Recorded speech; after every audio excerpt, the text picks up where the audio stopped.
నమస్తే. Welcome to Andhraprabha digital. Right. సుదీర్ఘ రాజకీయ ప్రస్థానం ఆయనది. దాదాపు 1 కాదు, 2 కాదు, 10 కాదు, 20 కాదు. చెప్పుకోదగ్గ అంటే నా వయసు కూడా కాదు, నా వయసు కన్నా మించిన రాజకీయ ప్రస్థానం అతనిది.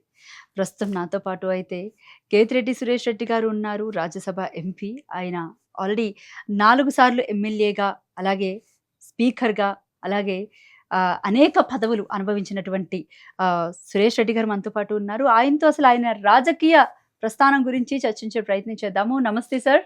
నమస్తే అమ్మా. ఎలా ఉన్నారు sir? All well, thank you. Yeah!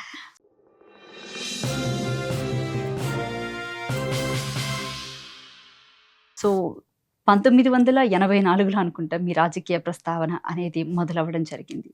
అయితే సార్ చెప్పండి, ఫస్ట్ టైం ఎమ్మెల్యేగా గెలిచినప్పుడు మీరసలు ప్రజలకి ఏం చేద్దాం అనుకున్నారు సార్?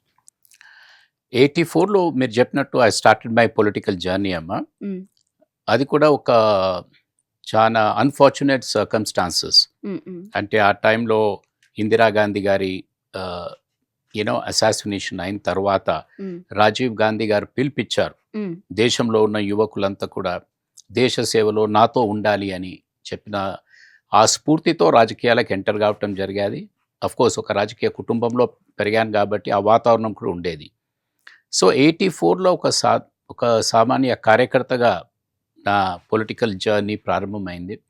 అండ్ దెన్ 89లో ఫస్ట్ టైం ఎమ్మెల్యే అయిన సమయంలో హ్మ్. ఆ రోజుల్లో అంటే ఇటువంటి ఫెసిలిటీస్ లేవు. There's no social media. Media glare కూడా చాలా తక్కువ ఉండేది. ప్రజలకు కూడా ఆహ్, రాజకీయ నాయకుడితో ఏం ఆశించాలి, ఏం తెలుసుకోవాలి, ఏం కోరుకోవాలనే అది కూడా అవగాహన లేని ఆ రోజులవి. సో ఆ టైంలో ఒక యువకుడిగా ఎన్నికయ్యాను. So at a very young age opportunity వచ్చేది కాబట్టి ప్రజల్లో ఒక మార్పు తీసుకురావాలి. రాజకీయ నాయకుడిగా నా దగ్గరికి వచ్చినప్పుడు నన్ను ప్రశ్నించాలి. నా నుంచి వారి సమస్యల్ని చట్టసభల్లో మాట్లాడి వారి సమస్యల్ని పరిష్కరించాలనే నేనే వారికి ఒక మార్గదర్శిగా చెప్తూ వెళ్ళాను. So it continued for 5 years.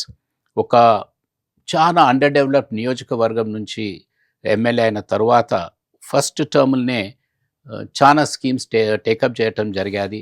అక్కడున్న ప్రజలు కూడా అరే! ఈ యువకుడు పని చేస్తాడా? చేయడా? అనే ఒక అనుమానంతో ఉన్న సమయంలో I could get their attention and blessings. So we did remarkable works. Godavari పక్కనే ఉందే కాబట్టి రాష్ట్రంలో మొదటిసారి పెద్ద పెద్ద ఎత్తిపోతలు హ్మ్. గోదావరి జలాలను తీసుకొచ్చి ఆ ప్రాంతానికి నీటి సౌకర్యం కల్పించి రైతాంగాన్ని కాపాడుకునే అవకాశం వచ్చేది. రోడ్సు ఈ విధంగా. అండ్ నేను కూడా ఫస్ట్ టర్మ్ ఎమ్మెల్యే కాబట్టి, యువకుడిని కాబట్టి పూర్తి సమయం నియోజకవర్గంలోనే ఉండేవాడిని. సో దాంతో ఆప్యాయత, ప్రేమ, వారికి సేవ చేయాలనే నాలో భావన, అభిమానం పెరుగుతూ ఆ బాండింగ్ అనేది 89లో బాల్కొండ ప్రజలతో ప్రారంభమైన బాండ్ ఈ రోజు వరకు బాల్కొండ, ఆర్మూర్, నిజామాబాద్, రాష్ట్రం, ఇప్పుడు ఢిల్లీ వరకు కూడా ప్రయాణం కొనసాగుతూనే ఉంది. దాదాపు అంటే 4 టర్మ్‌లు ఎమ్మెల్యేగా అంటే అది మామూలు విషయం కూడా కాదు. అయితే ఈ 20 ఇయర్స్ రైట్? So right. 20 ఏళ్లలో మీరు బాల్కొండకి చేసినటువంటి అభివృద్ధి ఏదైనా ఉందా సార్? ఇప్పుడే చెప్పాను కదా! ఒకటి ప్రధానంగా బాల్కొండ గాని, తెలంగాణ గాని డిప్రైవేషన్ దేనిపై ఉండే అంటే నీటి కొరత అనేది ప్రధాన సమస్య. Drought area. డ్రౌట్ కంటే ఎక్కువ వనరులు ఉన్నాయి గాని ఉపయోగంలోకి తీసుకురావటం లేదు. ఓకే. ఉదాహరణకు మీకు గోదావరి నది ఉంది. అవును. బాల్కొండ పక్కనే నది ఉంది కానీ బాల్కొండ నియోజకవర్గం, నిజామాబాద్ అంతా కూడా తెలంగాణ అంతటా కూడా ఆ నీటి ఉపయోగం అనేది కనిపియలే. హ్మ్. హ్మ్. హ్మ్. సో ఒక చిన్న స్పార్క్, ఒక చిన్న ఆలోచన, ఆ చిన్న లిఫ్ట్ ఇరిగేషన్స్‌తో ప్రారంభమైన ఆ పథకం ఈరోజు మరి కేసీఆర్ గారి నాయకత్వంలో యావత్ తెలంగాణకు మరి ఆ గోదావరి జలాలు, కృష్ణా జలాలు ఉపయోగంకి ప్రాధాన్యత ఇవ్వటము, ప్లస్ దాని వలన ఎంత లాభమైందని చూడటానికి Telangana is a shining example. ఆ రోజు మైగ్రేషన్ లేబర్ అంతా అంటే జనాలంతా గల్ఫ్ కంట్రీస్‌కి వెళ్ళేవారు. హ్మ్. హ్మ్. Today Telangana has become the rice bowl of the country. హ్మ్. సో ఇవన్నీ కూడా బహుశా తెలంగాణలో ఉన్న వనరుల ఉపయోగ నిర్లక్ష్యం వలన హ్మ్. తెలంగాణలో బ్యాక్వర్డ్‌నెస్ అనేది పెరిగిపోయేది. దానికే చివరికి కేసీఆర్ గారు వచ్చి ఆ ఉద్యమము, రాష్ట్రము ఫైనల్లీ ఇప్పుడు తెలంగాణను దేశంలో నంబర్ 1 రాష్ట్రంగా తీర్చిదిద్దారంటే, మరి నేను ఆ రోజు 89లో ఒక చిన్న ఎమ్మెల్యేగా ప్రారంభమైన నా రాజకీయ జీవితం హ్మ్. తెలంగాణ ఈ దిశ, దశ ఈ స్థాయికి వస్తదని ఆ రోజు కూడా నేను టు బీ ఫ్రాంక్ ఊహించలే. But that has been made possible now. అయితే అతి చిన్న వయసులో 2004లో మీరు ఉమ్మడి తెలుగు రాష్ట్రాల స్పీకర్‌గా ఉండడం జరిగింది. అయితే ఆ టైంలో స్పీకర్‌గా మీరు చేసినటువంటి సభలు అన్నీ ఇన్ని ఉండవని అనుకుంటున్నాను నేను. అయితే 2 తెలుగు రాష్ట్రాల గురించి ఆ టైంలో చెప్పాలనుకుంటే ఏమైనా చెప్పదలుచుకున్నారా సార్? డెఫినెట్లీ 89లో మొదటిసారి ఎమ్మెల్యే అయ్యాను. హ్మ్. 94లో సెకండ్ టర్మ్. నా 94 సెకండ్ టర్మ్ నా జీవితంలో దాన్ని ఒక ల్యాండ్ మార్క్ లాగా నేను భావిస్తాను. హ్మ్. దానికి కారణం ఎంటైర్ తెలంగాణలో, రూరల్ తెలంగాణలో కేవలం 2 ఎమ్మెల్యేలు గెలిచారు. హ్మ్. ఆ రోజు ఎన్టీ రామారావు గారి ప్రభంజనం. సో ఎక్కడిదక్కడ I mean it was a clean sweep for TDP. Hmm. Hmm. ఆ సమయంలో ఐ వన్ ద ఎలక్షన్. హ్మ్. మళ్ళీ 99లో హ్మ్. అంటే 2004లో గెలిచే వరకు 4 టర్మ్స్ ఎమ్మెల్యేగా పనిచేశాను కాబట్టి శాసనసభ, చట్టసభల్లో ఏ విధంగా ప్రజాసేవలను ఉపయోగించుకునటానికి ఆ వేదికను వాడుకోవాలనో అదంతా కూడా మంచి అనుభవం వచ్చిన తర్వాత మరి ఆ రోజు 2004లో నన్ను స్పీకర్ చేయటంతో సాధారణంగా స్పీకర్ చైర్ పెద్దగా ఉంటుంది కానీ కంఫర్టబుల్ అంటే ఉండదు. బేసిక్‌గా స్పీకర్‌ని చేయాలంటే 60 ఏళ్ళు దాటాలి అనే వాళ్ళకి ఎక్కువగా స్పీకర్ పొజిషన్ ఇస్తారు. అతి చిన్న వయసులో మీకు 45 ఏళ్ళకి స్పీకర్ ఇవ్వటాన్ని అంటే ఒక యువకుడికి స్పీకర్ ఇవ్వడాన్ని అసలు బట్ 43, 44 ఏజ్‌లో స్పీకర్ కావటం అనేది అదొక పెద్ద బాధ్యత. హ్మ్. అదేవిధంగా లీడర్‌షిప్. ఆ హ్మ్. రోజు రాజశేఖర రెడ్డి గారు గానీ, కాంగ్రెస్ పార్టీ గానీ, వారికి నాపై ఉన్న విశ్వాసం, నమ్మకం. హ్మ్. స్పీకర్‌గా ఈయన అసలు సభను నడపగలుగుతాడా లేదా అనేది. హ్మ్. సో, ఆఫ్‌కోర్స్ దానికి ఇప్పుడే చెప్పాను గదా! అంతకు మొదలు 3 టర్మ్స్ ఎమ్మెల్యేగా పనిచేశాను. ఎమ్మెల్యేగా పనిచేసిన సమయంలో రాధా గారు, సార్. నేను సభను బాగా ఉపయోగించుకున్నాను. సభలో అనేక అంశాలు, అనేక డిబేట్సు, ప్రతి ఒక్క అంశంపై మాట్లాడటము, ప్రధానంగా మీ బడ్జెట్ పైన.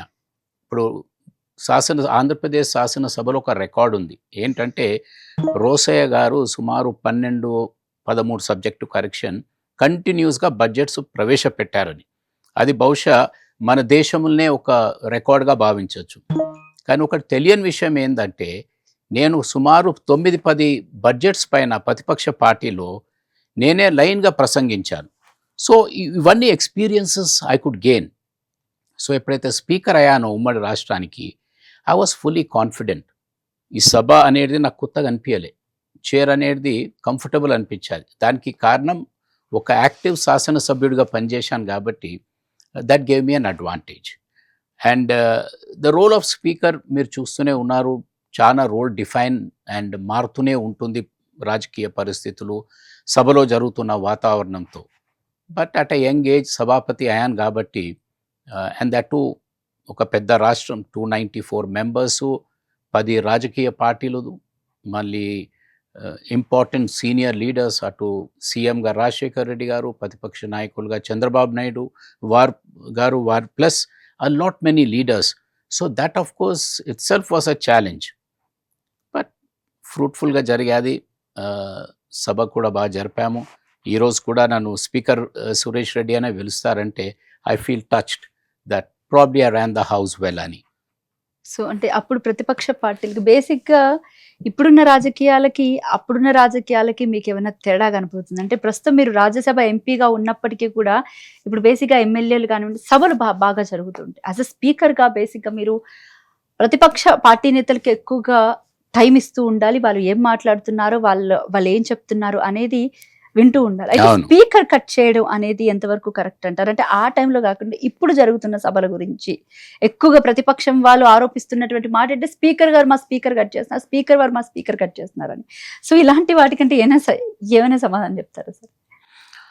ఐ మీన్ పార్లమెంటరీ డెమోక్రసీలో డెఫినెట్లీ చెప్తారు కదా, opposition should have a say, the government will have its way. అంటే ప్రతిపక్షం వారు చెప్పేది చెప్తూనే ఉంటారు, చెప్పవలసింది కూడా. ప్రభుత్వం వారి నిర్ణయాలు వారు తీసుకోవలసిన నిర్ణయాలు తీసుకుంటూనే ఉంటారు. సో ఇది ఎసెన్స్ ఆఫ్ పార్లమెంటరీ డెమోక్రసీ. సభ నడవాలి, సభ నడాలంటే చర్చలు జరగాలి, చర్చల తర్వాత ప్రభుత్వ నిర్ణయాలు ఉండాలి.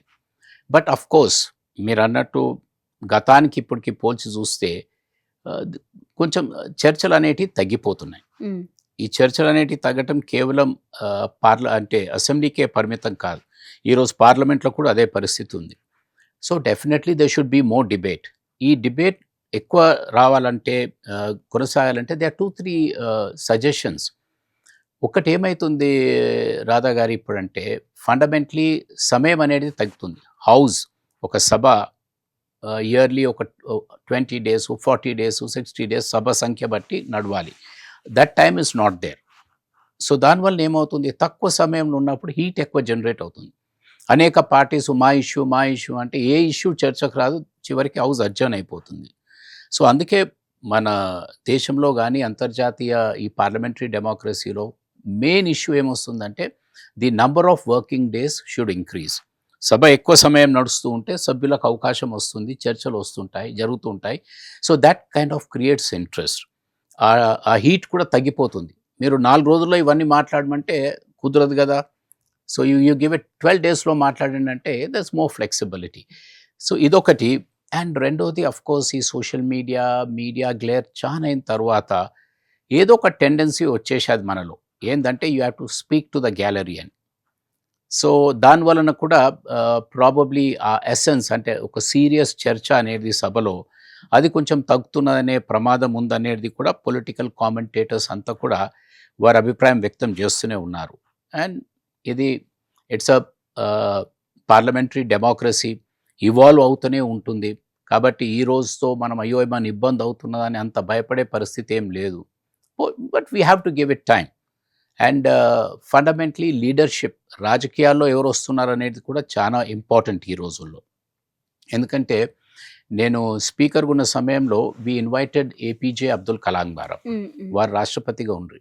సో ఫస్ట్ ఇనిషియేషన్ నేను చేసి సార్ మీరు వచ్చి మా అసెంబ్లీని అడ్రస్ చేయాలన్నాను. So it was out of the box. అంటే సాధారణంగా అటువంటివి జరగవు. బట్ అయినా వారు యాక్సెప్ట్ చేసి వచ్చి ఎప్పుడైతే హౌస్ని అడ్రస్ చేశారో వారు అనేక అంశాలు చెప్తూ ఒక వెరీ స్ట్రైకింగ్ పాయింట్ చెప్పారు. ఏంటంటే నియోజకవర్గానికి ఎవరు ఆదర్శంగా ప్రజలు తీసుకుంటారంటే వారు ఎన్నుకోబడిన ప్రజాప్రతినిధి అంటే local MLA. So local MLA is a role model అనే మాట చెప్పారు. So if the local MLA is a role మోడల్గా ఈ has to evolve and take up his task. అది ఎంతవరకు రోల్ మోడల్గా ఉంటున్నాము అనేది ఐ థింక్ మనం ఈరోజు చర్చించుకోవాలి. So that's where I stand. Right. అయితే సార్ మరొక విషయానికి వచ్చేసరికి ఇప్పుడున్న రాజకీయాలు అంటే మీరు స్పీకర్గా అసెంబ్లీలో చాలా సభలు నిర్వహించారు. బడ్జెట్ సెషన్స్ కానివ్వండి, లేకపోతే శీతాకాల సమావేశాలు, వర్షాకాల సమావేశాలు, ఇలా చాలా ఉంటూనే ఉంటాయి. ప్రతి చిన్న అంశం మీద కూడా 2 తెలుగు రాష్ట్రాల ప్రజల గురించి ప్రతి చిన్న ఇష్యూని కూడా అడ్రస్ చేస్తూ ఉంటారు. అయితే ఆ టైంలో సభలు చాలా హుందాగా నడిచేవి. అలాగే బేసిక్గా ఒక వ్యక్తి గురించి మాట్లాడుకుంటే కూడా ఫర్ ఎగ్జాంపుల్ రోసయ్య గారి లాంటి వారు ఆ సభలో ఉన్నప్పుడు బేసిక్గా చాలా హుందాగా సెటారికల్గా కామెంట్స్ చేశారు. అవాకులు చవాకులు పెట్టేవారు తప్ప డైరెక్ట్గా ఒక వ్యక్తిగతంగా పోయి తిట్టేవారు కాదు, మాట్లాడేవారు కాదు, బూతులు కూడా వదిలేవారు కాదు. బట్ ఇప్పుడున్న పాలిటిక్స్ విషయానికి వస్తే ఏం చెప్తారు? అంటే ఇప్పుడు జరుగుతున్న అటువంటి చట్టసభల గురించి చెప్పాలంటే ఏం చెప్తారు? ముఖ్యంగా అసెంబ్లీ సమావేశాల గురించి. వెల్ విత్ డ్యూ రెస్పెక్ట్ అమ్మా, ఐ మీన్ డెఫినెట్లీ డీజనరేషన్ అంటారు కదా, కొంచెం తగ్గుతుంది స్థాయి అనే భయము ఆందోళన అందరిలో ఉంది, నాలో కూడా ఉంది. అది కోర్స్ మీరు చెప్పిన మహానాయకుడు వారు రోసయ్య గారు, ఆ టైంలో ఉన్న పెద్దలంతా కూడా వారు ఇప్పుడే అబ్దుల్ కలాం గారు చెప్పినప్పుడు రోల్ మోడల్స్ వారు. అటువంటి రోల్ మోడల్స్ ఇంకా ఎక్కువ పబ్లిక్ లైఫ్లో రావాలి అనేది నేను కోరుకుంటాను. అండ్ డెఫినెట్లీ డిబేట్లో ఉన్న భాష కానీ లాంగ్వేజ్ కానీ ఈ రోజు ఏదైతే వాడుతున్నారో definitely it is area of concern. And దాన్ని తగ్గించాలన్నా అండ్ ఇంప్రూవ్ చేయాలన్నా I think it will take its own time. And probably political thinkers కానీ సమాజంలో కానీ కొంచెం మార్పులు చేర్పులు వస్తూ ఉంటే డెఫినెట్లీ ఇవాల్వ్ అవుతుంది. But all said and done, Indian democracy is still very strong అమ్మా. That is what keeps me happy. ఈ సభ ఆ రోజులో బాగా జరిగేది ఈ రోజుల్లో అంత బాగా జరగటం లేదనేది కొన్ని బాధలు ఉన్నప్పటికీ కూడా Indian democracy is very strong. మన పార్లమెంటరీ వ్యవస్థ చాలా బలంగా ఉంది. బట్ దెర్స్ డెఫినెట్లీ ప్రతి దానిలాగా దీంట్లో కూడా scope of improvement is there. And ఆ స్కోప్ ఆఫ్ ఇంప్రూవ్మెంట్లో ఏంటంటే పొలిటికల్ పార్టీస్ ఎప్పుడైతే వాళ్ళ క్యాండిడేట్స్ని సెలెక్ట్ చేస్తారో ఫర్ ఎమ్మెల్యేకి కానీ ఎమ్మెల్సీకి కానీ ఎంపీస్కి కానీ ప్రాబబ్లీ కొంచెం కొత్తతనాన్ని ఎప్పుడు తీసుకురావాలి. We should bring in educated యూత్ని, యంగ్ ఉమెన్ని అండ్ సోషల్ సర్వీస్లో పనిచేసిన వాళ్ళ ఆ బ్లెండ్ తీసుకొస్తే definitely I think the level of debate will improve. So this is my opinion. Right. అయితే 2018లోని అంటే ఐ మీన్ లైక్ అంతకన్నా ముందు విషయానికి వస్తే గనక మీరు దాని తర్వాత స్పీకర్గా చేసిన తర్వాత వైఎస్ రాజశేఖర రెడ్డి గారు ఒక మాట చెప్పారనా, లేకపోతే ఎందుకు మీరు ఆర్మూర్ నుంచి పోటీ చేయడానికి గల కారణాలు ఏంటి అసలు? వెల్ అఫ్ కోర్స్ అది డెస్టినీ అనాలి. ఎందుకంటే నియోజకవర్గాల మార్పులు చేర్పులు జరిగాయి. అంటే డీలిమిటేషన్ అయ్యాది ఆ రోజు. డీలిమిటేషన్ అయిన సమయంలో ఆ రోజున్న పొలిటికల్ వాతావరణం ఏ క్యాండిడేట్కి ఎక్కడికెళ్ళి అడ్జస్ట్ చేయాలనే నిర్ణయం వచ్చినప్పుడు నేను ఆర్మూర్కి షిఫ్ట్ కావటం జరిగేది. ఆర్మూర్లో కూడా పాత Balkonda was part of the new Armoor. But రాజకీయాల్లో అవుతుంటాయి. ఎందుకంటే కాన్స్టిట్యువెన్సీస్ ఎక్కడికి వెళ్ళి పోటీ చేయాలని మనం ఎంత ఏదనుకున్నా అల్టిమేట్లీ పార్టీ అక్కడున్న వాతావరణం బట్టి నిర్ణయాలు తీసుకుంటుంది. ఒకసారి పార్టీ నిర్ణయం తీసుకుంటే you have to go by it. సరే బ్యాడ్ లక్, పోటీ చేశాను, ఓడిపోయాను ఆ టైంలో. బట్ స్టిల్ నాకు ఆర్మూర్ బాల్కొండ రెండు కళ్ళలాగా నాకు ఇప్పటికీ అలాగనే ఉంటాయి. ఇప్పటివరకు కాంగ్రెస్ పార్టీలో ఎన్నో కీలక పదవులు అనుభవించిన మీరు ఎందుకు సడన్గా మరి 2018లో బీఆర్ఎస్ పార్టీలోకి చేరడం జరిగింది? అంటే 2018 వరకు కాంగ్రెస్ పార్టీలో నేను అప్పటికే సుమారు 35 ఇయర్స్ నా జీవిత సర్వీస్ని కాంట్రిబ్యూట్ చేశాము. అండ్ ప్లస్ కాంగ్రెస్ పార్టీలో బహుశా తెలంగాణలో ఓల్డెస్ట్ పొలిటికల్ ఫ్యామిలీలో చెప్పుకోవాలంటే మాదొకటి. సుమారు 110 సంవత్సరాలు ఆ పార్టీ, మా తాతగారు నాన్నగారు నా మూడు కలిపితే ఆల్మోస్ట్ 100 సంవత్సరాల పైన పార్టీకి సేవ చేశాం. పార్టీ కూడా మమ్మల్ని అదే విధంగా గౌరవించాలి.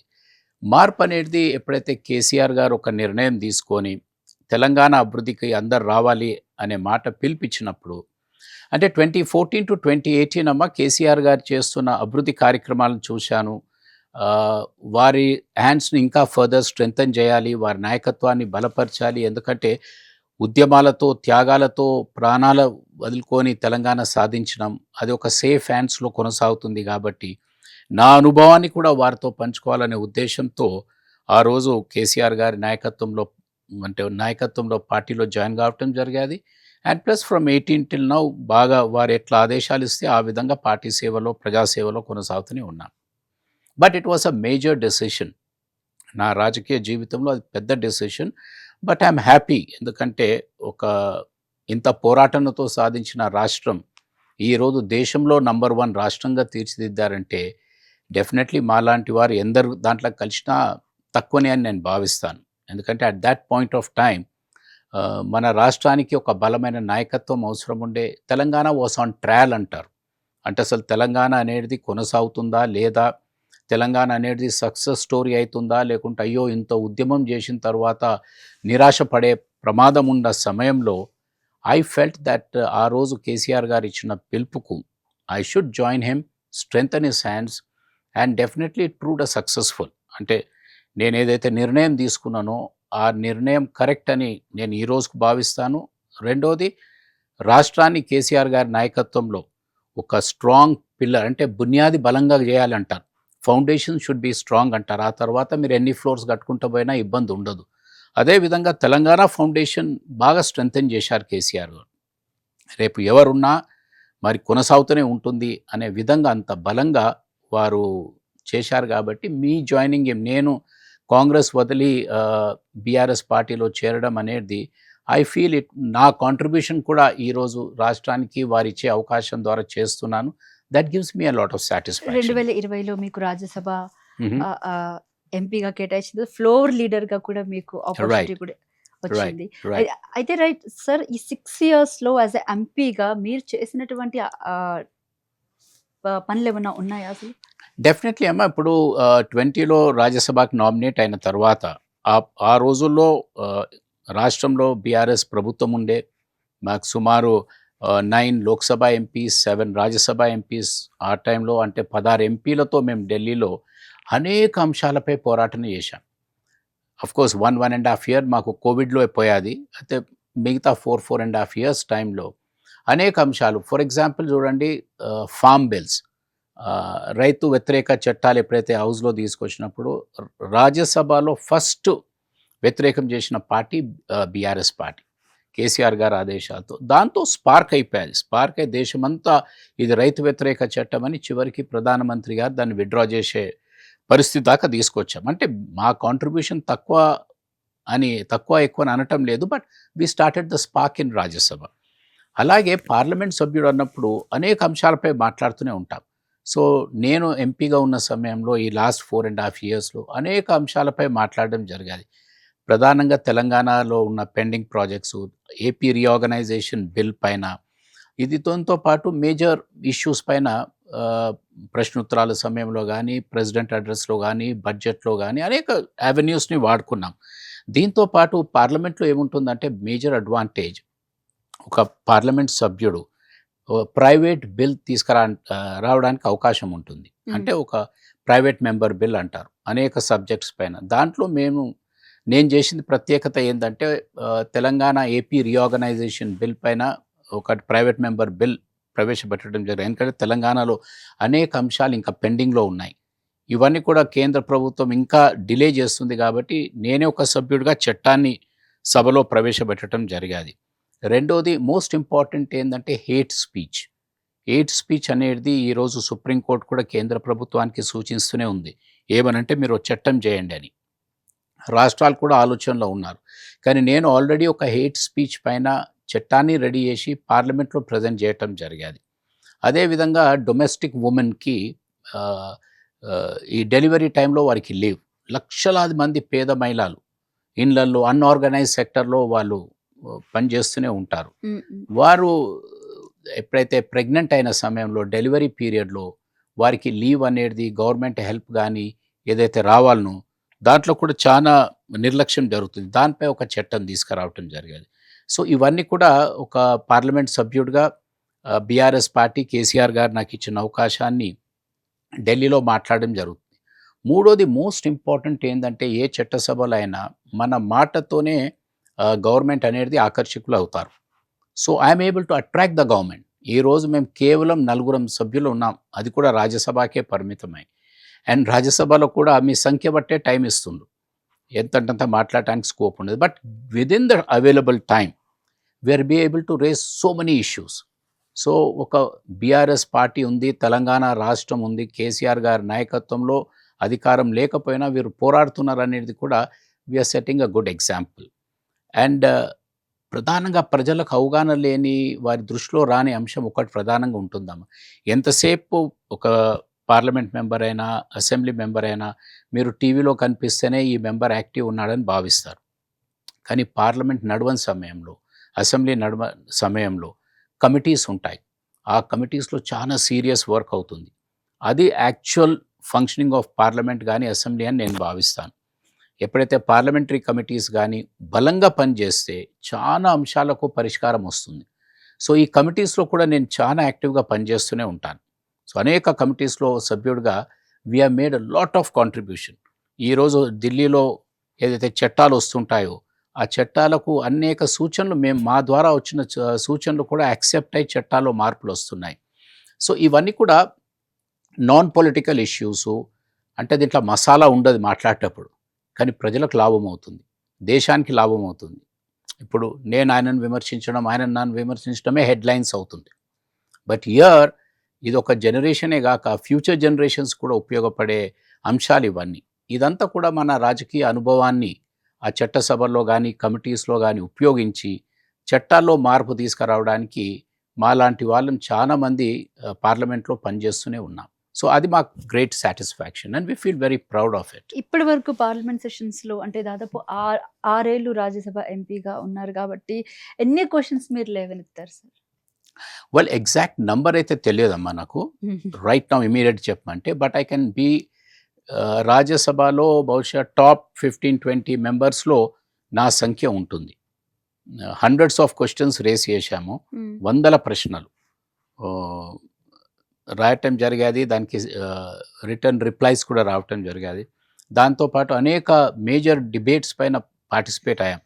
అంటే చట్టాలు వచ్చినప్పుడు ఒక నిర్ణయం తీసుకోవాలి, మనము స్టాండ్ తీసుకోవాలి, అటువంటి ఇష్యూస్ పైన కూడా వి డిబేటెడ్ అ లాట్.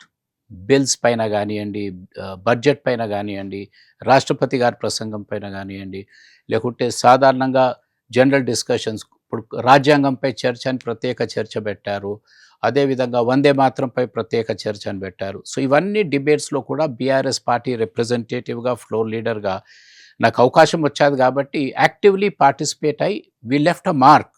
ఏదో మాట్లాడారు పోయారనే మాట కాదు, పార్లమెంట్లో చాలా సీరియస్గా గమనిస్తారు. మాలాంటి 3-4 మెంబర్స్ ఉన్న పార్టీని బహుశా బలంగా అక్కడ ప్రసంగించకుంటే మరి మనం నోటీస్ చేయరు అక్కడ.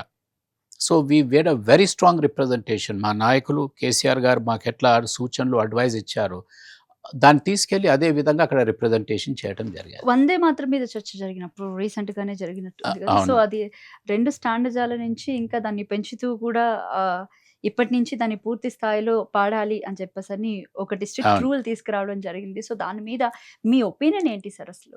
డెఫినెట్లీ ఐ మీన్ సి వందే మాత్రం అనేది మనం దీన్ని నాన్ పొలిటికల్ యాంగిల్కి వెళ్ళి చూడాలమ్మా.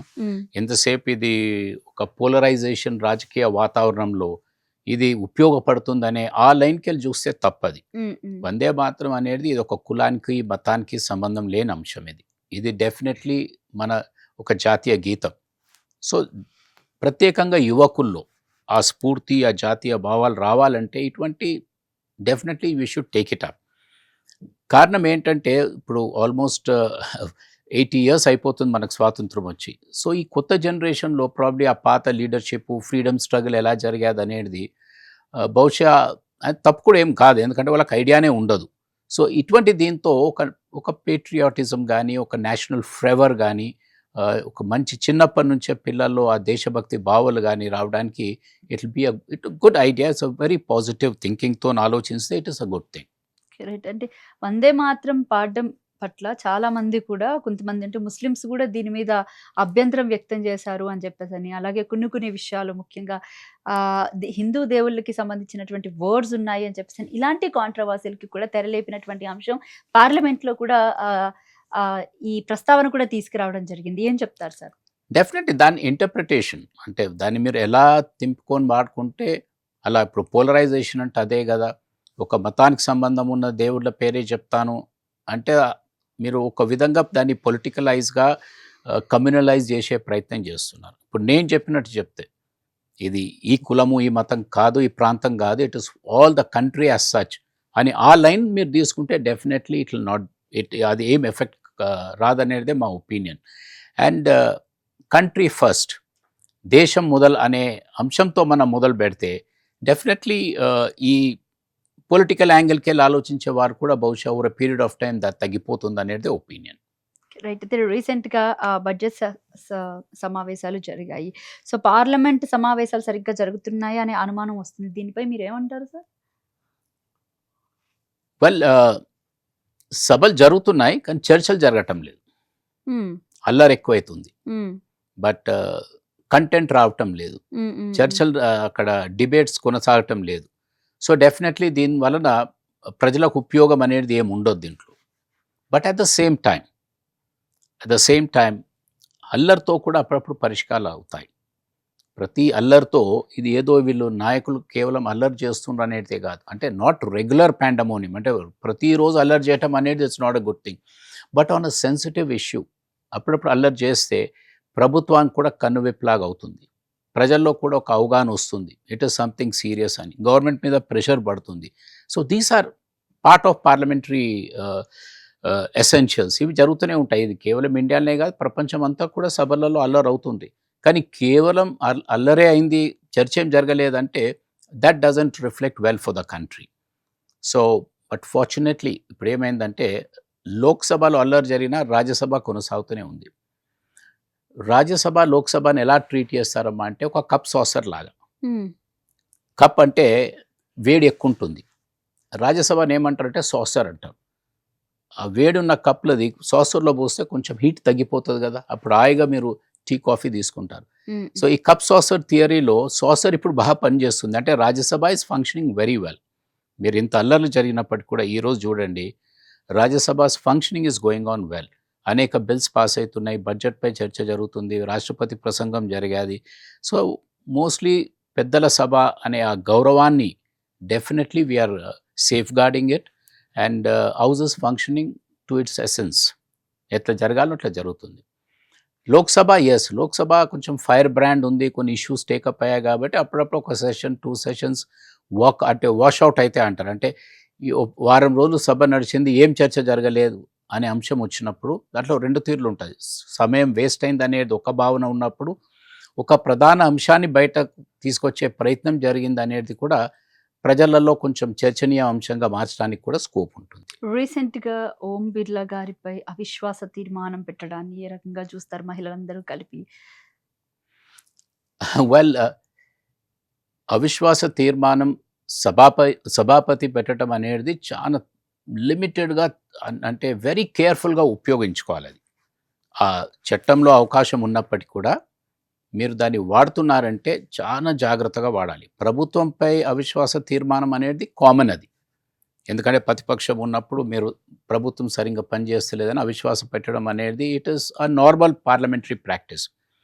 But no confidence against the speaker, సభాపతికి వ్యతిరేకంగా పెట్టడం అనేది చాలా జాగ్రత్తగా ఆలోచించి పెట్టాలి. But every party as its got is view.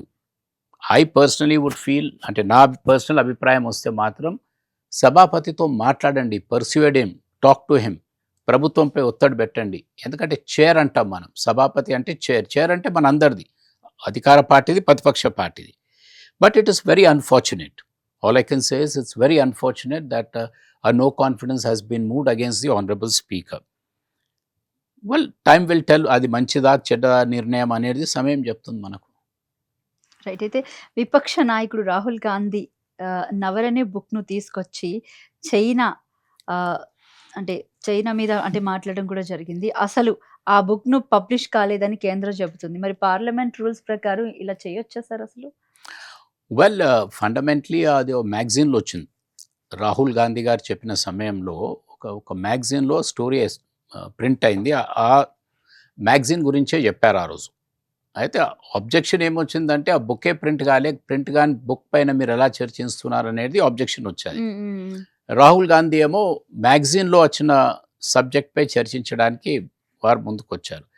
Unfortunately ఆ కంటెంట్ ఏంది అసలు, రిటైర్డ్ జనరల్ గారు ఏం చెప్పారు, దాంట్లో ఎంత వాస్తవం ఉంది, ఏ కాంటెక్స్లో చెప్పారు, ఇవన్నీ కూడా ఒకవేళ చర్చ జరిగితే బయటకు వచ్చేది.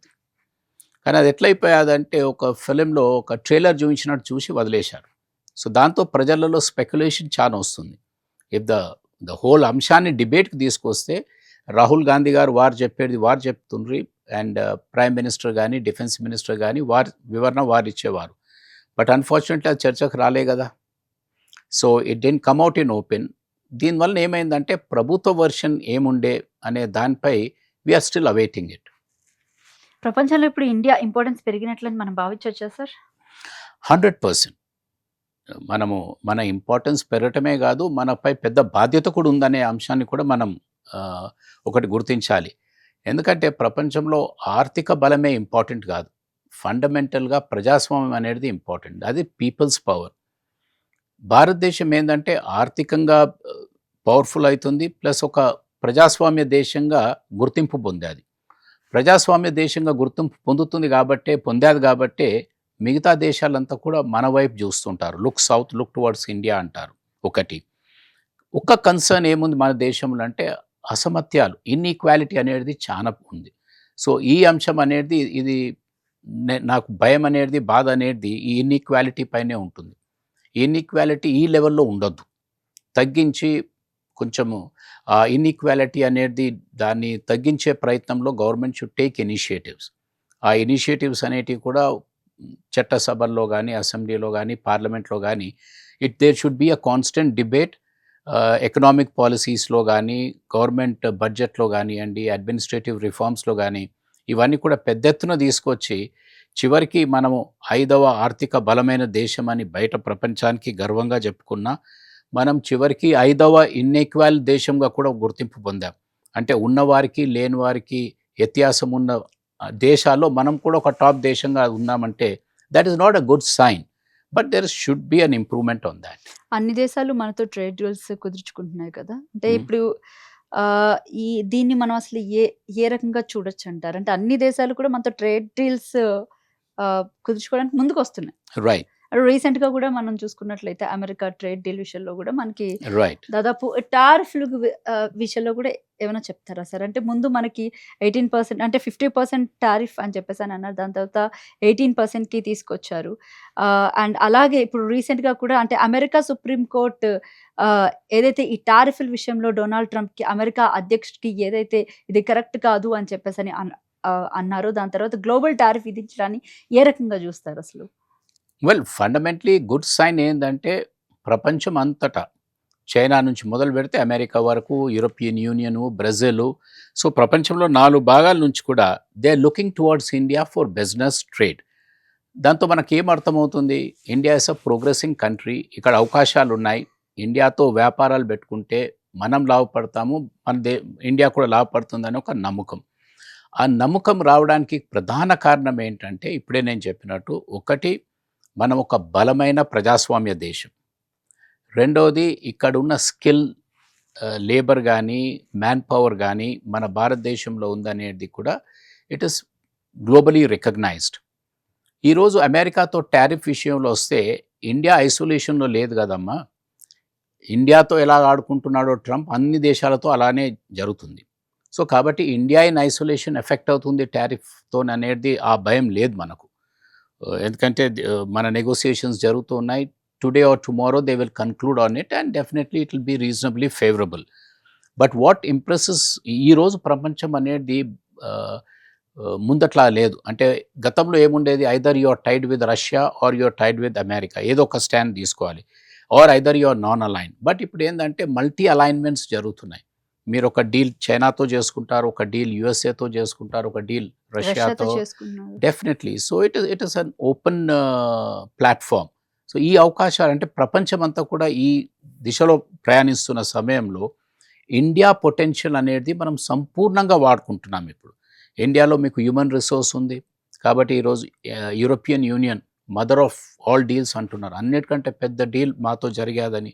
దానికి కారణం ఏంటి? మన హ్యూమన్ రిసోర్సెస్. మన హ్యూమన్ రిసోర్సెస్ అంటే మన యువతరం. మన యువతరంలో వాళ్ళు చక్కగా వారిలో ఉన్న స్కిల్స్‌ని ప్రపంచమంతా కూడా ఉపయోగించుకోవటానికి ముందుకొస్తున్నారు. అండ్ దెన్ ఇక్కడున్న బిజినెస్ ఆపర్చునిటీస్. అండ్ ఫైనల్లీ ఇక్కడున్న democracy. So I think 21st సెంచురీలో ఈరోజు ప్రపంచమంతా కూడా ఏమంటున్నారంటే this is India's time. India ఇప్పుడు ఎట్లా అంటే this is India sweet spot అంటున్నారు. అంటే they can't be a better opportunity more than what is happening today. So దీన్ని మనం సంపూర్ణంగా వాడుకోవాలి, ఉపయోగించుకోవాలి. అండ్ నేను ఇప్పుడే చెప్పినట్టు ఈ అసమత్యాలు ఏవైతే ఉన్నాయో, ఆర్థిక అసమత్యాలు, దాన్ని మనము కంట్రోల్ చేసుకుంటే definitely India for the next 100 years ఈ రోజు ఉన్న వాతావరణంతో చూస్తూ ఉంటే we will be emerging as a very strong nation. And ఇండియాలో ప్రతి ఒక్కళ్ళకు అవకాశాలు రాబోతున్నాయి. అయ్యో నేను ఐటీ ఇంజనీర్నే ఉన్నాను, కాలేను, నాకు అవకాశాలు లేవు, లేకుంటే డాక్టర్ని కాలేను, నాకు అవకాశాలు లేదని లేదు. మీరు ఒక చిన్న పెయింటర్ అయినా, మీరు ఒక చిన్న స్విగ్గీపై వెళ్తున్న ఒక ఎంప్లాయ్ బాయ్ అయినా, ఎవరికైనా opportunities are coming. So the country's vibrancy చాలా స్పష్టంగా కనిపిస్తుంది ఇప్పుడు. అండ్ ఐఎమ్ వెరీ హ్యాపీకి నేను రాజకీయ జీవితం ప్రారంభం చేసిన సమయంలో ఇటువంటి డెవలప్మెంట్ చూస్తానని నేను ఎప్పుడు ఊహించలేదు. But I'm very happy that today ఈ రోజు కూడా చట్టసభల్లో ఉంటూ ఈ వైబ్రెన్సీ డెవలప్మెంట్ చూస్తూ ఉంటే రాజకీయ జీవితంలో ఉన్న మాలాంటి వారికి ఎంతో ధైర్యం, సాటిస్ఫాక్షన్ వస్తుంది మాకు. So we very happy. రీసెంట్‌గా ఏఐ సమిట్ జరిగింది. సో, ఆ సమిట్ సమయంలో కాంగ్రెస్ పార్టీ నేతలు కొంతమంది అర్ధనగ్నంగా ప్రొటెస్ట్ చేయడాన్ని ఏ రకంగా చూస్తారు? I think it's deplorable. అంటే దాన్ని తప్పనిసరిగా ఖండించాలి. ఎప్పటికైనా అంతర్జాతీయ వేదికల పైన మనం దేశం నుంచి రిప్రజెంటేషన్ చేసే సమయంలో వీఆర్ ఆల్ వన్. మీరు ఏ పార్టీకైనా ఉండొచ్చు. మీరు ఈ పార్టీ, ఆ పార్టీ అని కాదు. Country comes first. అటువంటిది ఒక ఇంత పెద్ద ఈవెంట్ మన దేశంలో జరగకపోవటం ఒకటి. ఫ్యూచర్ అంతా ఏఐతో లింకప్ ఉంటుందని అందరు అంటున్నారు. Tomorrow's future is all AI. అటువంటి వేదిక మీద when the world is looking towards India, మీరొచ్చి నలుగురు పిల్లలు నిలబడి వాళ్ళతో ధర్నా చేయించడం అనేది ఇట్ డజంట్ రిఫ్లెక్ట్ వెల్. అది కూడా ఒక మెచ్యూర్డ్ పొలిటికల్ పార్టీ. సో నేను ఐఎమ్ హోపింగ్ కాంగ్రెస్ నాయకత్వం దాన్ని ఖండిస్తారని. ఖండిస్తే definitely it will be fine. But ఖండించకపోతే అంటే ఎందుకు ఇప్పటి వరకు కూడా కాంగ్రెస్ పార్టీ పార్లమెంట్లోని ఒక బలమైన ప్రతిపక్ష హోదా ఎందుకు తీసుకోలేకపోతుంది? లేకపోతే అది రాహుల్ గాంధీ గారు సరిగ్గా దాన్ని వహించలేకపోతున్నారు. ఏంటంటారు కారణాలు? అంటే ప్రతిపక్ష హోదా అనేది ప్రాపర్‌గా ఎందుకు రావట్లేదు వీళ్ళకి? అది పార్టీ వాళ్ళ తప్పా? లేకపోతే రాహుల్ గాంధీ గారు తప్పంటారా? ఆపర్చునిటీస్ వచ్చాయి వారికి. ఇప్పుడు ప్రధాన ప్రతిపక్ష పార్టీ సుమారు 100 మెంబర్స్‌తో వాళ్ళు లోక్సభలో ఉన్నారు. 27 మెంబర్స్ రాజ్యసభలో ఉన్నారు. అండ్ ఇష్యూస్ కూడా ఉన్నాయి వాళ్ళకి. ఇష్యూస్ లేవని కాదు.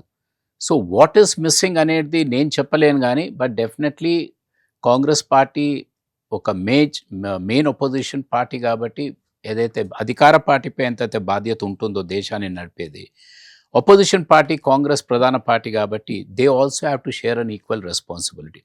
మరి ఆ దశ చూయిస్తున్నారా అనేది then we have to wait and see. But it's a matter of unfortunate situation. ఈ అవకాశాన్ని కూడా, ఫర్ ఎగ్జాంపుల్ ఇప్పుడు పార్లమెంట్ నడిచే సమయంలో definitely it was a good opportunity. ప్రభుత్వ లోపాలన్నీ కూడా బయటపెట్టి దీన్ని ప్రజల ముందు తీసుకెళ్ళటానికి that was a good opportunity. But anyway that is వాళ్ళ ఇంటర్నల్ ఇష్యూ. సో ఆ లీడర్షిప్ లోపమా లేకుంటే పార్టీ లోపమా ఆ అంశాలకు వెళ్ళను కానీ, definitely people expect Congress party to be more responsive and more responsible. బాధ్యతతో ఉండాలి మీరు. డెఫినెట్లీ అంశాలపైన మేజర్ అపోజిషన్ పార్టీ కాబట్టి the responsibility lies on you. And ఏ విధంగానైతే ఇష్యూస్ మీరు ఆ ఏఐ కాన్ఫరెన్స్లో చేశారో అది ఒక బాధ్యత గల పొలిటికల్ పార్టీకి రిఫ్లెక్ట్ కాదు, బాగా కరెక్ట్గా రిఫ్లెక్ట్ కాదు. మనం బయట దేశాలకు వెళ్తాం. బయట దేశాలకు వెళ్ళినప్పుడు వీఆర్ ఆల్ వన్. మనం వీఆర్ ఇండియన్స్ అని చూపిస్తాము. మన దేశం బలంగా ఉందని చెప్తాము. మన గవర్నమెంట్ బలంగా ఉందని చెప్తాం. మీరా నేనా గవర్నమెంట్లు ఉందని ఇంపార్టెంట్ కాదు. But we reflect and we show the people that we are strong and united. So opposition parties కూడా we have to take this as a very strong message that ఇంత పెద్ద అభివృద్ధి అవుతున్న సమయంలో రాజకీయాలను ఎక్కడ పెట్టాలి, దేశాన్ని ఎక్కడ పెట్టాలి, అభివృద్ధి దిశలో ఎట్లా సహకరించాలి అనే ఇవన్నీ స్ట్రాంగ్ ఆస్పెక్ట్స్ని మళ్ళీ ఇంట్రాస్పెక్ట్ చేసి we should come at with a much better role అనేదే నా ఒపీనియన్. ఓకే. రైట్. అయితే మొత్తంగా చూసుకున్నట్లయితే గనక బీజేపీ పార్టీ బెటర్ అంటారా? లేకపోతే కాంగ్రెస్ పార్టీ బెటర్ అంటారా? సి ఈ పార్టీ బెటర్ ఆ పార్టీ బెటర్ కాదు, నేను నా పార్టీ బెటర్ అంటాను. ఎందుకంటానంటే ఒక రీజనల్ పార్టీ నీదేందయా అని మీరు అంటారు. మీరు ఆఫ్టర్ ఆల్ ఒక తెలంగాణకు ఒక 17 ఎంపీస్కి పరిమితమైన party. How can you be? But ఏంటంటే India is a union of states. అన్ని రాష్ట్రాలు కలిస్తేనే కదా దేశం అయింది. కాబట్టి రీజనల్ పార్టీస్ అనేటివి కూడా ఆ రీజనల్ ఆస్పిరేషన్స్ని రిఫ్లెక్ట్ చేస్తుంటాయి స్ట్రాంగ్గా. అందుకే ప్రాంతీయ పార్టీలు కూడా భారతదేశ జాతీయ రాజకీయాల్లో చాలా అవసరం అని. ఎందుకంటే ప్రతి ఒక్క ప్రాంతానికి సంబంధం ఉన్న అంశాలు కానీ బాధలు కానీ రిఫ్లెక్ట్ చేసే వేదిక ఒక ప్రాంతీయ పార్టీలో ఉంటుంది. జాతీయ పార్టీలో కూడా ఉండొచ్చు, but not as strong as a regional party. So ఇది కేవలం కాంగ్రెస్ బెటరా బీజేపీ బెటర్ అని కాదు. డెఫినెట్లీ రేపు అలైన్మెంట్ అవుతాయి. అనేకమైన ప్రాంతీయ పార్టీలు ఒక్కటై దేశానికి ఒక బలమైన నాయకత్వం ఇచ్చే అవకాశం కూడా కనిపిస్తుంది ఇప్పుడు. And they are very strong regional leaders who can run the country. మన కేసీఆర్ గారికి వెళ్ళి మొదలు పెడితే మీకు కశ్మీర్ వరకు ఉమర్ అబ్దుల్లా వారి వరకు వీ హ్యావ్ స్ట్రాంగ్ లీడర్స్. అవకాశం వస్తే రాష్ట్రాన్ని నడుపుతారు, అవకాశం వస్తే దేశాన్ని నడిపే ఆ సత్తా లీడర్షిప్ ఉంది. కాబట్టి don't confine yourself either A or B అని కాదు, కాంగ్రెసా బీజేపీ అని కాదు. What is good for the country అనేది ప్రజలు రిఫ్లెక్ట్ చేస్తుంటారు ఎలక్షన్స్లో. And regional parties are here to say. మీరు ఎంత వాళ్ళని తొక్కేసే ప్రయత్నం చేసినా ప్రాంతీయ పార్టీలు అనేటివి కూడా వెలుగుతూనే ఉంటాయి. అండ్ అది అవసరం కూడా దేశానికి. రైట్. అయితే ఇంకా ప్రధానంగా ఒకసారి రాష్ట్ర రాజకీయాల్లోకి వద్దాము. ఎలా అనిపిస్తుంది సార్? అంటే దాదాపు 10 ఏళ్ల తర్వాత కాంగ్రెస్ పార్టీ ఇక్కడ తెలంగాణలో అధికారంలోకి రావడం జరిగింది. అంటే ఎలా అనిపిస్తుంది మీకు కాంగ్రెస్ పాలన చూస్తుంటే? మీరు సుదీర్ఘ రాజకీయం అంటే దాదాపు 45 ఏళ్ల రాజకీయం ఉన్న ఒక అనుభవం గల వ్యక్తి. సో ఈ కరెక్ట్‌గా ఈ 2 ఏళ్ల కాలం పాటు పాలన చూస్తుంటే మీకు ఏమనిపిస్తుంది? కాంగ్రెస్ పార్టీకి ఒక గ్రేట్ ప్లాట్ఫామ్ దొరికాదండి. సాధారణంగా చాలా తక్కువ పార్టీస్‌కి అధికారంలోకి రాగానే అటువంటి అవకాశం రావటం అనేది ఇట్స్ నాట్ వెరీ కామన్. ఇక్కడ తెలంగాణ రాష్ట్రం వచ్చిన తర్వాత ఈ 10 ఏళ్లలో ఎంతైతే అభివృద్ధి జరిగి రాష్ట్రం ఒక టేక్ ఆఫ్ పొజిషన్‌లో ఉండే ఫర్దర్ గ్రోత్ కొరకు. ఆ సమయంలో కాంగ్రెస్ పార్టీకి అవకాశం వచ్చేది. కాంగ్రెస్ పార్టీ ఊహించిందో ఊహించలేదో వారు అధికారానికి వస్తామని. కానీ వారికి అదృష్టం బాగుండి అధికారంలో కూర్చొని 2 ఇయర్స్ అయ్యాది. ఈ 2 ఇయర్స్‌లో మనం చెప్పుకోదలిచిన మేజర్ అచీవ్‌మెంట్ అనేది నాకైతే ఎక్కడ కనిపియటం లేదు. ఒకటి ప్రధానంగా ఏందంటే ప్రజలకు ఆత్మవిశ్వాసం అనేది ఉండాలి, పెరగాలి. ఒక ప్రభుత్వం వస్తే self confidence of the common man should be high. ఆయనకు పని అయినా కాకపోయినా నాకు ఒక బలమైన నాయకుడు ఉన్నాడు, నాకు ఈరోజు కాకున్నా రేపు నా బాధలు తీరుస్తారు అని ఒక ధైర్యం అనేది ఏదైతే నాయకత్వంలో కనిపించాలనో అది దురదృష్టం ఈరోజు కనిపించటం లేదు. దానికి నేను ఫలానా నాయకుడు లోపమని చెప్పడం లేదు. కానీ ఆ వాతావరణం కాంగ్రెస్ పార్టీ మంచి అవకాశాన్ని ఇటువంటి వాతావరణం క్రియేట్ చేసేదాన్ని కోల్పోయాది. రెండవది ప్లాట్ఫామ్ క్రియేట్ చేశామని చెప్పాం కదా. కేసీఆర్ గారి నాయకత్వంలో మీరు అనేక రంగాల్లో నంబర్ 1 అయ్యారు. మీరు ఐటీలో నంబర్ 1, అగ్రికల్చర్లో నంబర్ 1, డెవలప్మెంట్లో నంబర్ 1, దేశంలో అనేకమైన పథకాలు రాష్ట్ర ప్రభుత్వాలకు ఇచ్చే అవార్డ్స్ అదంతా కూడా తెలంగాణకే ఎక్కువ శాతం పొందాం మనం. అటువంటి దాంట్లో ఈరోజు వే డు వి స్టాండ్ ఒకసారి చూస్తే కొంచెం బాధాకరంగా ఉంటుంది. ఎందుకంటే ఒక మంచి అవకాశాన్ని, ఒక మంచి డెవలప్ అయిన స్టేట్ని ఎంతైతే తీసుకెళ్లటంలో మాత్రం సాటిస్ఫాక్షన్ లేదనేదే నా feeling. And of course 2 years అయింది, ఇంకా 3 ఇయర్స్ టైం ఉంది. బట్ పర్సెప్షన్ సెట్ అయిపోయేదమ్మా. పర్సెప్షన్ అనేది చాలా ఇంపార్టెంట్. వీళ్ళతో కాదు, ఆయనతోనే అవుతాది అనే ఒక పర్సెప్షన్ ఈరోజు ప్రజల్లోకి వచ్చేది. కేసీఆర్ని కోల్పోయాము, కేసీఆర్ని దూరం చేసుకున్నాము అనే బాధ ఒక స్పష్టంగా సిటీ నుంచి మొదలు పెడితే గ్రామాలకు వెళ్తూ ఎక్కడ చూసినా ఆ వాతావరణం కనిపిస్తూనే ఉంది. So Congress party was given a chance, but I think they last a good chance. Right. ఇంకా 6 ఏళ్ల కాలం పాటు ఎంపీగా కొనసాగారు. అంటే మీ ఎంటైర్ రాజకీయం గురించి చెప్పాలనుకుంటే ఏం చెప్తారు? అలాగే ఈ మీ పదవి కాలం కూడా ముగుస్తుంది ఈ Right. ఇయర్ తోటి. రైట్. సో ఏం చెప్తారు సార్? అంటే యాస్ ఎ ఎంపీగా మీ అచీవ్‌మెంట్స్ గురించి అన్నీ కూడా మనం ఇప్పటిదాకా డిస్కషన్ చేసాము. Right. So being a politicians అంటే ఏం చెప్తారు సార్? ఇప్పుడొచ్చే రాజకీయ నాయకులకి, ఇప్పుడొచ్చే తరానికి కానివ్వండి, లేకపోతే ఇప్పుడు జరుగుతున్నటువంటి పాలిటిక్స్‌కి కానివ్వండి, ఏదన్నా సలహాలు, సూచనలు చెప్తారా సార్? వెల్, సలహాలు సూచనలు చెప్పేంత సీనియర్ మనిషిని కాకపోయినా, but definitely I can suggest a few things అమ్మా. పబ్లిక్ సర్వీస్ అనేది నిజంగా ఎవరికి అవకాశం వచ్చినా, మీకు ఎమ్మెల్యేగా, సర్పంచ్గా, ఏ కెపాసిటీలో ఒక పార్టీ కార్యకర్తకి వెళ్ళి మొదలు పెడితే మీరు ఎంపీ అయ్యే వరకు వాట్ ఎవర్ రోల్ మీకు ఏ అవకాశం వచ్చినా డెఫినెట్లీ అది it is a great honour to us. దాన్ని పూర్తిగా సంపూర్ణంగా ఉపయోగించుకునడానికి మనతో ఆయన కృషి చేయాలనేదే ఒక జనరల్ ఒపీనియన్ ఉంటుంది. బట్ ఇది జరుగుతుందా లేదా అనేది చివరికి మళ్ళీ ఫైనల్ ప్రజలే నిర్ణయం చేస్తారు. నాకొస్తే when it comes to me as my term is ending now, definitely చాలా కంటెంట్మెంట్ ఉంది. రాజ్యసభలో తెలంగాణ వాయిస్ని కానీ, అనేక జాతీయ ఇష్యూస్ కానీ, అనేక అంశాలపై ఒక తెలంగాణ ప్రజాప్రతినిధిగా రాజ్యసభలో 10 నిమిషాలు, 15 నిమిషాలు, 20 నిమిషాలు మాట్లాడి అనేక అంశాలతో సభను ఆకర్షించి దేశానికి మంచి సూచనలు ఇచ్చే అవకాశం వచ్చిందనేది నా టర్మ్ ఎండ్ అవుతుంది కాబట్టి I feel very satisfied. And యంగ్స్టర్స్కి నా సూచన ఏంటంటే come more with dedication and service. రాజకీయాలంటే కేవలం డబ్బే కాదు. డబ్బు అనేది వస్తుంటుంది, పోతుంది. కానీ మన టర్మ్ అయిపోయిన తర్వాత ప్రజలు మనను గుర్తిస్తారు, మనం చేసిన సేవలకు, మనం వారి కొరకు ఏ విధంగా ప్రయత్నాలు చేశాం, ఏ విధంగా ఉద్యమించాం, ఏమేం చేశాం అనేదే చూస్తారు. కానీ అన్ఫార్చునేట్లీ అంటే చెప్పక తప్పదేంటంటే ఈ రోజులలో డబ్బు అనేది చాలా ప్రాధాన్యత వచ్చేది. ఎలక్షన్ పోటీ చేయాలన్నా, లేకుంటే ఏ అంశం తీసుకున్నా మనీ కమ్స్ ఫస్ట్. అది తగ్గాలనేదే నాకుంది. సో దాన్ని తగ్గించడానికి ఏమేం చేయాలనేటివి కూడా పార్లమెంట్లో మొన్న చర్చల్లో చెప్పాను. ఎలక్షన్స్ ఒక మంచి సర్వీస్ భావనతో ఉన్న వ్యక్తి వచ్చి సేవ చేయాలంటే చేయలేని వాతావరణం ఉంది ఈరోజు. ఎందుకంటే ఫస్ట్ ప్రశ్న ఏ రాజకీయ పార్టీ అని అడిగేది ఏంటా నీ దగ్గర ఎంత డబ్బు ఉందని అంటారు. డబ్బు లేదు నాకు ఈ ఆలోచనలు ఉన్నాయంటే అది తర్వాత చూద్దాం కానీ ఇప్పుడు డబ్బు ఉంటే ముందుకు రా అంటారు. So this is what is major deter అవుతుంది మంచి యువకులకు ప్రజాసేవలో రావడానికి. ఇది ఏదన్నా ఇంప్రూవ్ అవుతే బాగుంటుంది అనేదే నా ఒపీనియన్.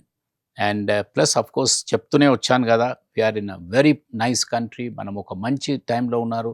ఇదంతా కూడా ఇండియా స్వీట్ స్పాట్ అంటున్నారు ఇప్పుడు. భారతదేశ చరిత్రలో చూస్తుంటే ఇది బెస్ట్ టైం ఫర్ ఇండియా. కాబట్టి ఇది మన యువకులకు మంచి టైం ఇది. పాలిటిక్స్లో కానీ, వ్యాపారంలో కానీ, ఉద్యోగంలో కానీ దేశాన్ని ఇంకా బలంగా ముందుకు తీసుకెళ్ళటానికి.